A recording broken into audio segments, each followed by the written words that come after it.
Yeah, I think you can. I think you can. I'm really sorry about the lack of sound. As I was explaining, if you could hear me, I was explaining that I've been having a bunch of technological problems. My internet's not running properly. Everything's all my computer's not working properly. It's just one thing after another. So what I was saying was that um, one of my subscribers has been asking about intonation. Okay, so she's got some specific questions on the subject of intonation. So the first question here is, excuse me, where's the fruit? Okay, and what I was saying was that a mistake people make is to think that you need to go up at the end of a question. Where's the fruit? Like that. Excuse me, where's the fruit? Okay, but you don't need to do that. Okay, we go up at the end to indicate that it's a question. But here, you don't need to indicate that it's a question because it is a question, you see. So, for example, if I said coffee, if I just say coffee, well, that's me just saying the word coffee. And but by going up at the end, that makes it clear that I'm asking you a question. Would you like some coffee? But if I say, where's the fruit? There's really no reason for me to go up because it's clearly a question. Where is the fruit? Okay, so let's say you're in a supermarket and you're asking someone who works there, where's the fruit? That is how I would ask. Okay, it's a direct question. You are a customer, they are a member of staff, and they are obliged to answer your question. You expect them to give you an answer. You're asking them a specific question, but you're expecting them to answer your question. But if we skip down to this one, if you see this, so here we have a different example of a question. Excuse me, do you speak English? Okay, now this is a bit different because if you're asking someone if they speak English, you're probably not in a customer and staff member relationship. But even if you are, you don't know if they're going to answer you because they might not understand you. Okay? So there's less of a sense that the answer is certain, that you're certainly going to receive an answer. And so that's reflected in your tone of voice. I could do it like this. I could say, excuse me, do you speak English? Do you speak English? But I would say that in most cases where you're actually going to ask someone this question, that's going to come across as a bit, almost a bit sarcastic or something. Okay? But with these first two questions here, excuse me, where's the fruit? Excuse me, how much are the cakes? Here, there's an assumption that the person you're asking knows the answer and is willing to give you the answer, and you're just telling them the thing that you want to know. Okay? So yes, just to run through that again. With these two, I would go down at the end. Excuse me, where's the fruit? Excuse me, how much are the cakes? But with this one, I would still go down, but not quite as much. Excuse me, do you speak English? You see, instead of going English, excuse me, do you speak English? I would go, excuse me, do you speak English? Okay, so it sounds a bit less direct, or my tone of voice conveys that I'm not sure if I'm going to get an answer. But with the previous two, I'm sure I'm going to get an answer. You are obliged to give me an answer. Okay. So, okay. So she says, as far as I know, we start high and then our voice goes up at the end, blah, blah, blah, blah, blah. No. Yeah, so as I said, it comes down to your expectations. Some people will do something like this. Excuse me, where's the fruit? something like that. But that's just because they're not confident people. Okay, and it sounds a bit childish, a bit immature or something to be like that. Sometimes you will hear native English speakers ask questions like this. I'll write it for you. So you might, a native English speaker might say something like, "What was your name?" Okay. This has happened to me before. I remember in Australia, I went to a hairdresser and I tried to make an appointment. And I remember the receptionist, she said, "What was your name?" Like that. What was your name? Now, she hadn't asked me my name before. I'd just come in. She knew that she hadn't asked me. She knew that I knew that she hadn't asked me. But she said, "What was your name?" because it implies that I've already told her my name and that she's merely asking me to remind her. Okay? But we both know that that's not what's happened. We both know that I haven't told her my name. But from her point of view, she thinks that it's a bit more polite to say, "What was your name?" Now, I don't think it is more polite. I think she should have said, "What is your name?" It's a direct question. As long as she says it politely with a smile, "What's your name?" That's a perfectly reasonable question. But some people feel a little uncomfortable asking direct questions. Now, I'm a very confident person. I'm almost too confident. Okay? So I'm very direct. And that's partly just how I was raised.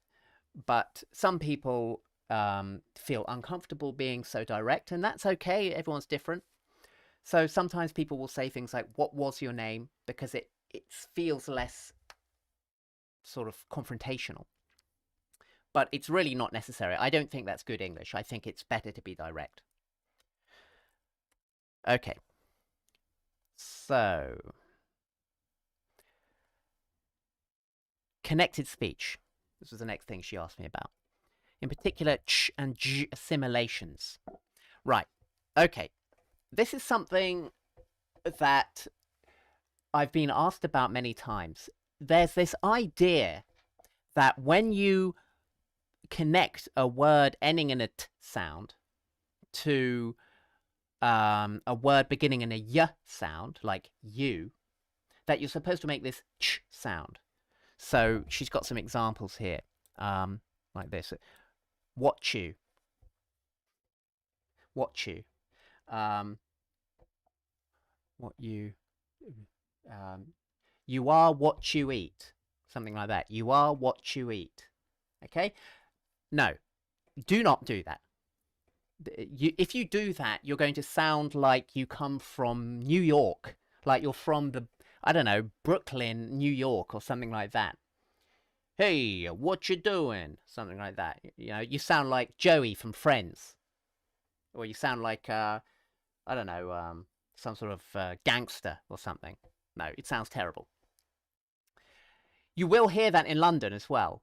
Some local people in London might do something like that, but it'd be more like watcha, like that. So, like we have an expression which is gotcha, gotcha, which is literally got you, as in I understand, I get you, I've got it, I understand. We'll say gotcha, gotcha, like that.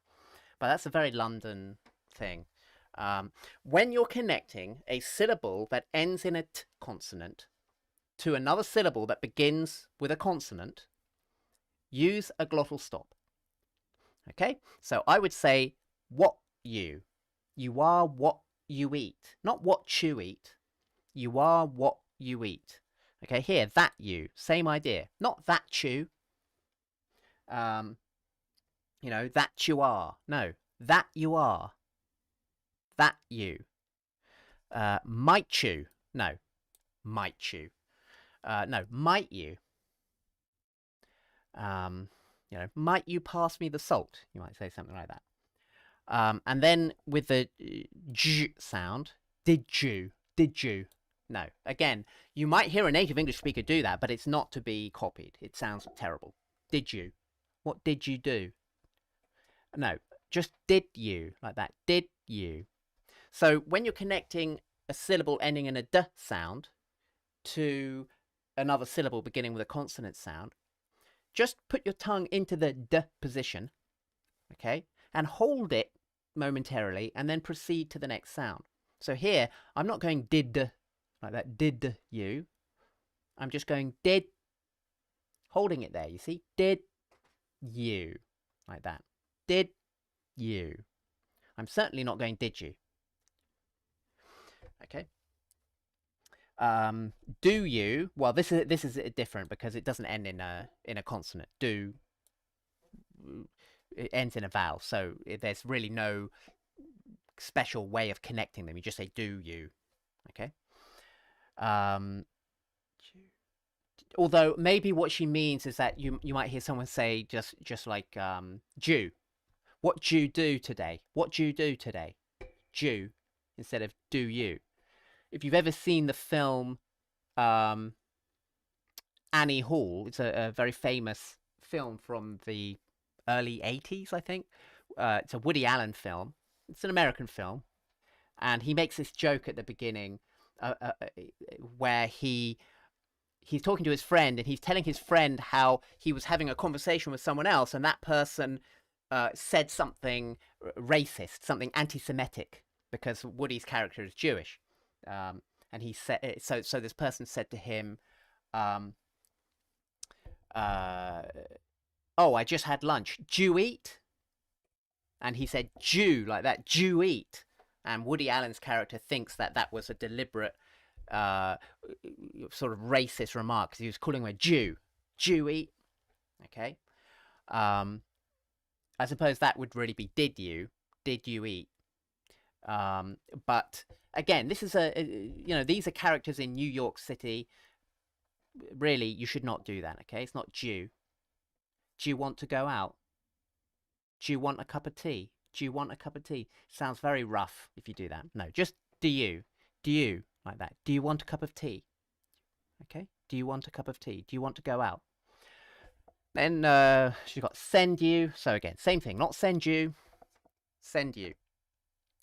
Would you? Yeah, same thing. Not would you. Would you? Would you like a cup of tea? No, would you? So, yes, you will hear people do that. You will hear people say, would you? Send you. Do, do.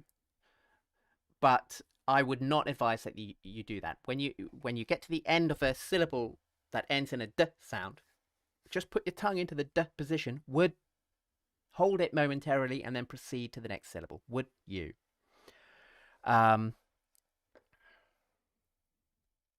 Yes. Are they really common?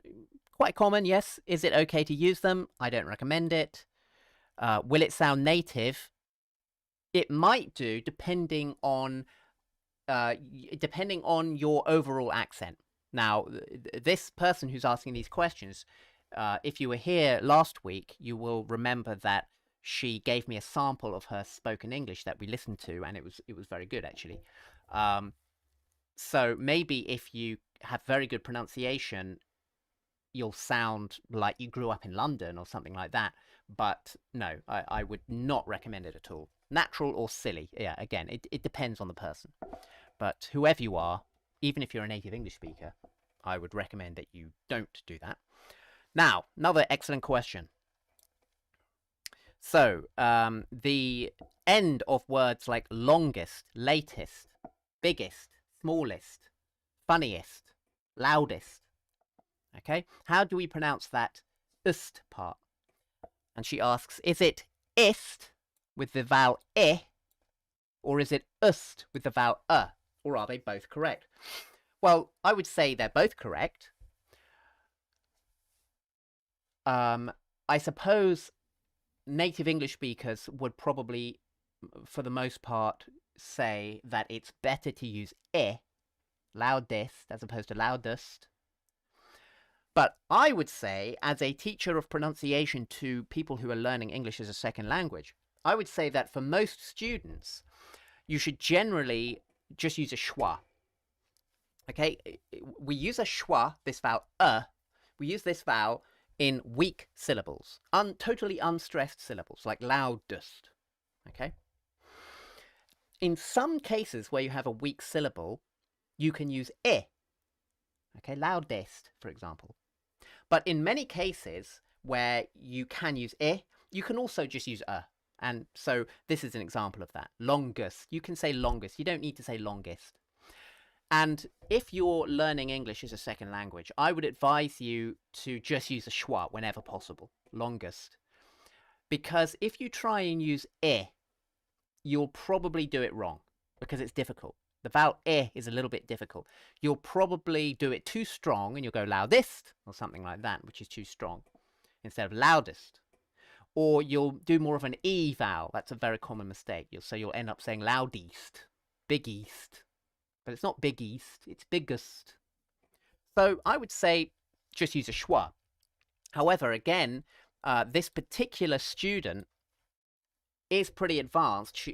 Based on what I've heard, she has very good pronunciation. So in your case, Elena, I think your name is, in your case, you can probably use I. But if you just use a schwa, it's fine. Okay. Now, finally, question 4. Cities, married, carried, studies, studying. Is there one I sound or two? And then she gives an example, like married. Is it married or married? Okay. Well, if we're talking about the word married, along with the words cities, carried, studies, well, these words all have 2 syllables, okay? So, cities, 1, 2, like that. Cities, da-da. Just like the singular, city, 2 syllables, 1, 2. Syllables are vowel sounds separated by consonant sounds. If it sounds like 2 syllables, that's because there are 2 vowels separated by a consonant sound. Okay? So in the case of the word cities, we've got 2 vowel sounds separated by a t consonant.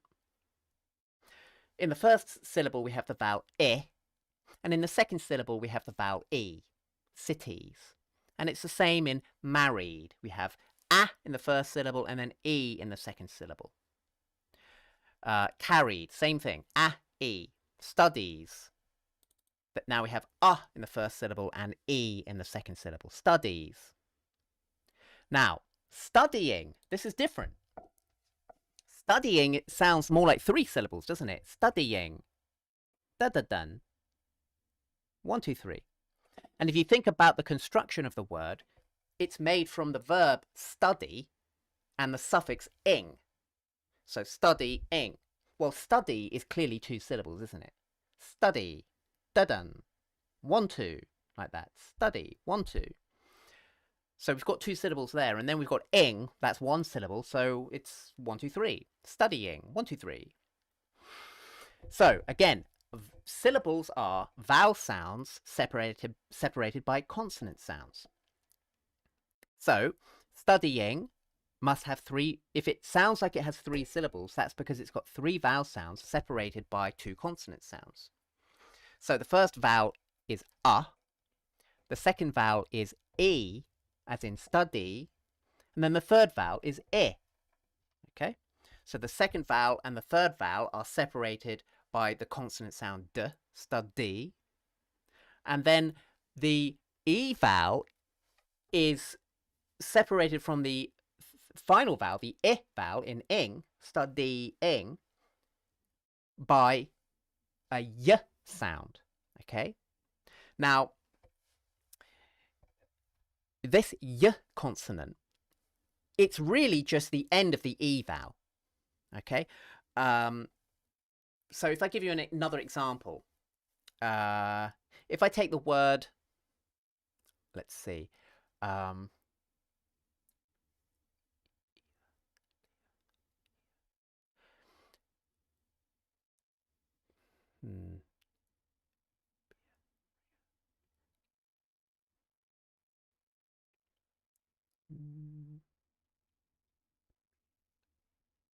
well, okay, let's take the word higher, okay, as in more high, higher.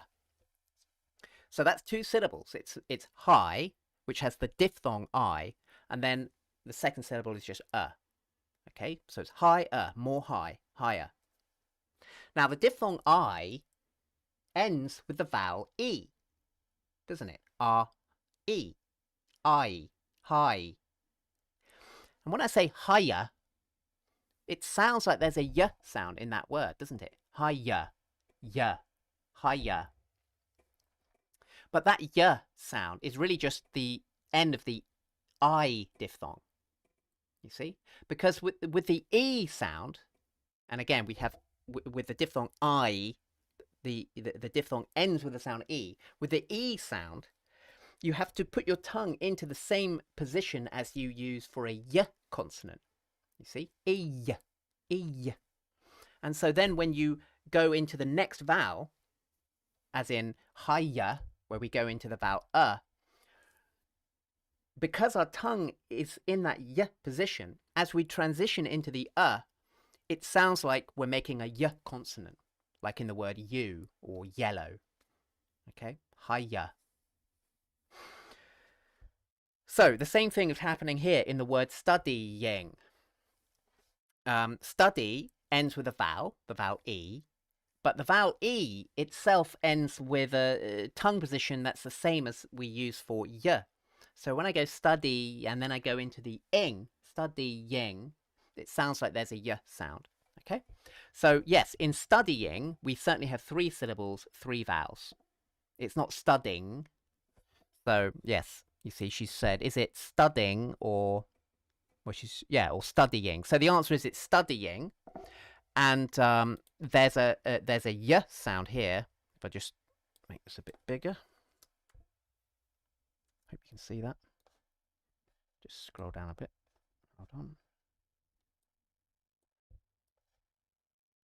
Just let me see. Well, I'll just delete this. Okay, so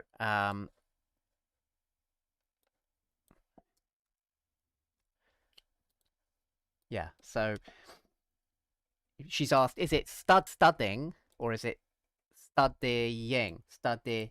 You see? So here, this one's correct because it's 3 syllables. But the reason it's confusing is that you see here, we clearly have a consonant. Study. We've got the d sound there. Study. Here, what's the consonant, you see? It's not clear. But the answer is that it's a y sound. Studying. But that y, again, is really just the end of this vowel. You see? A. Study. Studying. So this is something called glide. Okay, in phonetics, this is called glide. Okay, it just means when you go from one vowel to another like that. Okay, I hope that's clear. So, next, I have some questions from another student of mine. Let's see. Right.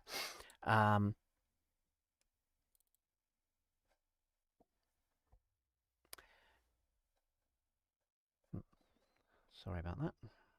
Oops, wrong place. That's fine. There we go. That should be working. Yes. Okay, so my student Lanka, if you're there, say hello. And anyone else who's still listening, if you've got any questions, then please ask. Thank you for telling me about the sound.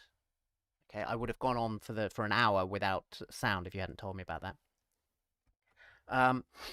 Okay, so Lanka asked me to talk about some of these questions in regards to the intonation.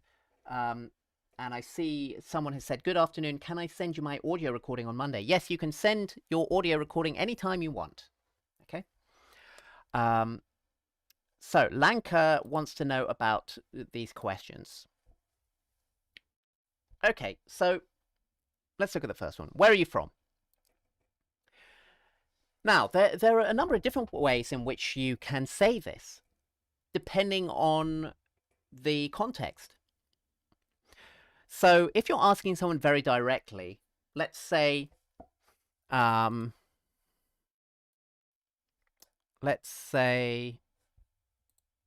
you're conducting a job interview. So you're trying to employ somebody, and someone comes to interview for the job. Okay? And you're going to ask them, where are you from? Okay? Where are you from? Like that. Where are you from? Just a direct question. Now, you might want to put the stress on you, but this completely changes the overall impression of the question. So it would sound like this. Where are you from? Where are you from? Okay, if you do it like that, then it sounds extremely curious. So let's say you're a girl, a woman, and you're at a, I don't know, you're at a club or a bar or something like that, and you see an attractive man. You might say to them, hello, where are you from? Something like that. Because it conveys a lot of curiosity, that you're really interested in that person. Okay? Now, alternatively, you could put the stress on are. Where are you from? Like that. Where are you from? And that, again, expresses a lot of curiosity, but in a different way.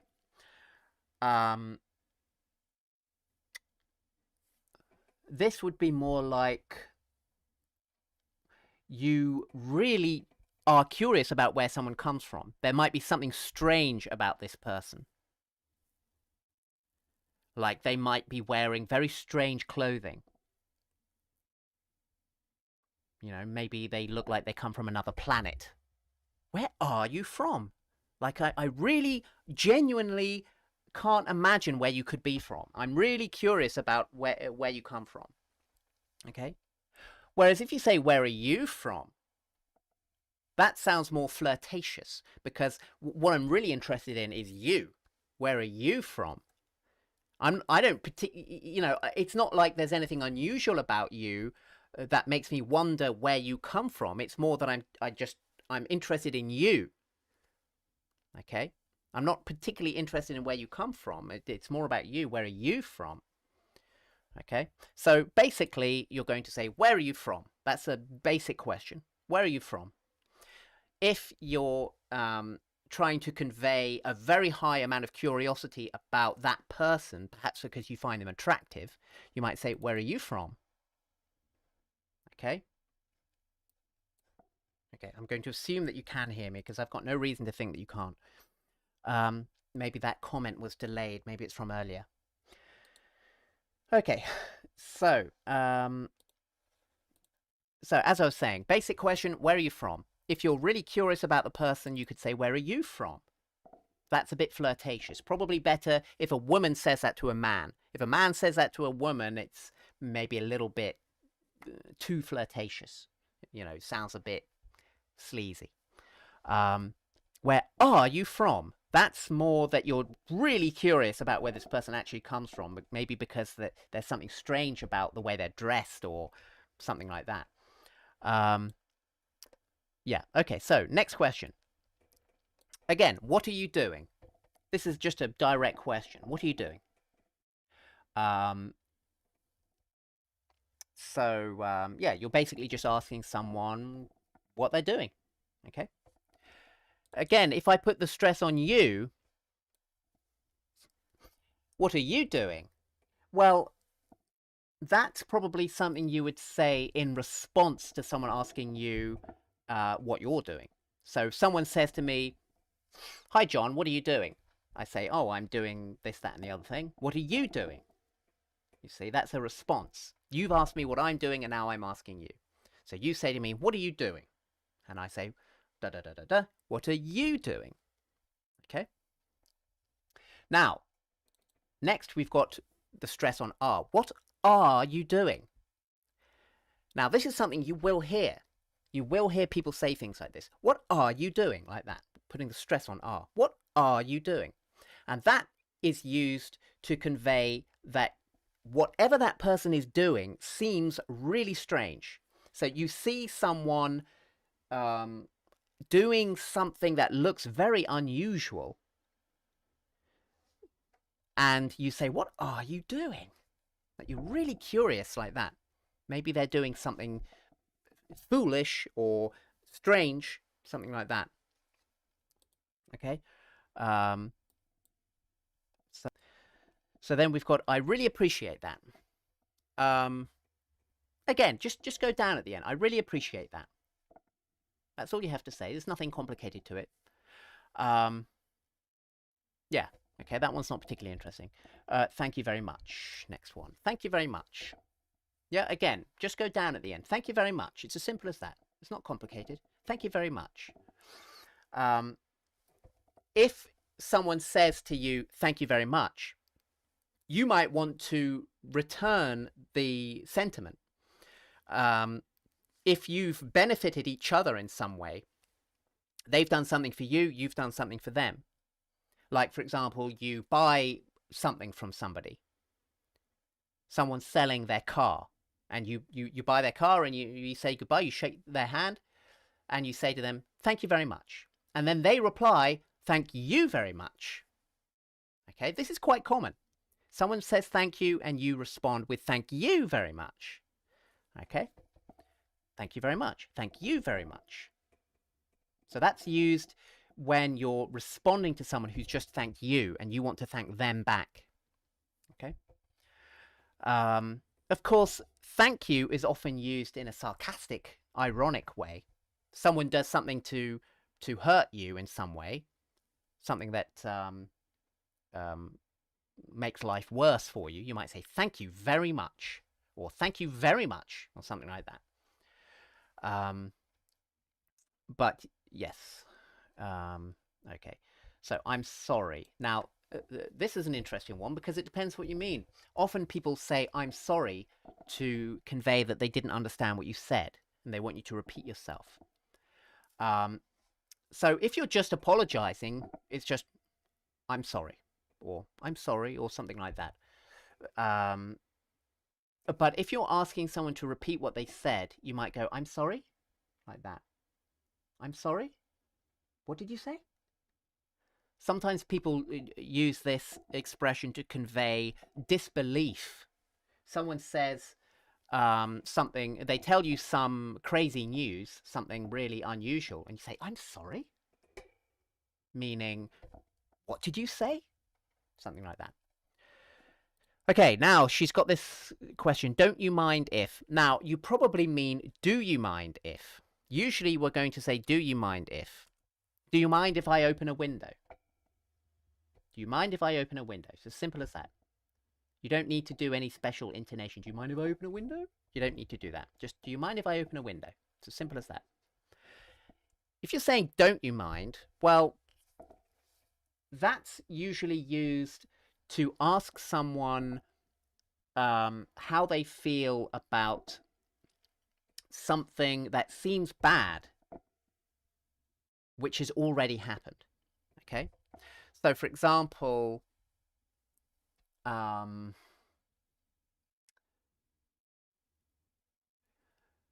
let's say, no, it says the sound leaves much to be desired. The sound is interrupted. Yeah, that's probably an internet thing. Okay, I'm sorry about that. I don't think it's anything to do with me. I don't think it's my computer or anything like that. Maybe it is. I'm not sure. But as I said, I've been having problems with my internet connection. So, yeah, I'm sorry about that. Yeah, it's really annoying. But that's the reality of doing live streams. Anyway, well, I'll go on for another 15 minutes and then I'll stop. So, yes, don't you mind if? So, for example, you're at your friend's house and you notice that your friend's dog is sitting on the sofa, and you might say, don't you mind your dog sitting on the sofa? And that implies that it seems to you that it's bad for someone's dog to sit on the sofa. Okay. Whereas do you mind is generally used to request something, to make a request. Okay, do you mind if I open a window? Something like that. Yes, I hope the sound is okay. So, next question. How to say it in English? Well, that's not very good grammar. How to say it in English. I would say something like, how do you say it in English?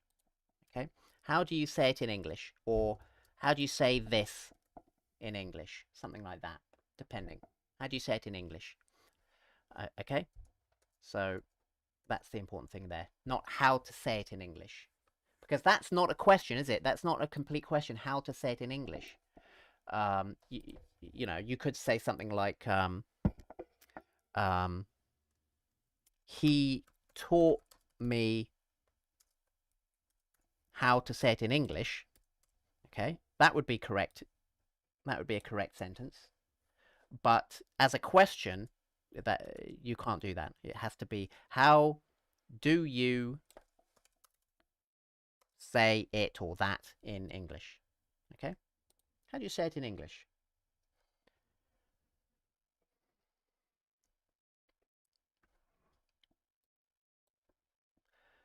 Okay. Then that sounds great. Yeah. Okay, so someone makes a suggestion. Should we go out for dinner? And you can say, that sounds great. Just like that. Right. Mum tells son, what are you doing? Yes, exactly. That's a good example. So she sees her son doing something bizarre, like digging in the garden. You know, what are you doing? Like this. Okay. So that sounds great. Yeah, just like that. That sounds great. I don't understand. Again, generally speaking, when you get to the end of a statement, even if it's a question, you just go down. Okay, there's nothing complicated to it. I don't understand. As simple as that. Okay. Could you repeat, please? Don't say repeat on its own like that. You need to say something like, could you repeat that, please? Could you repeat that, please? Could you repeat that, please? It's just like, do you speak English? You see, could you repeat that, please? Do you speak English? Because you're asking someone a favor, really. Whereas if you're in the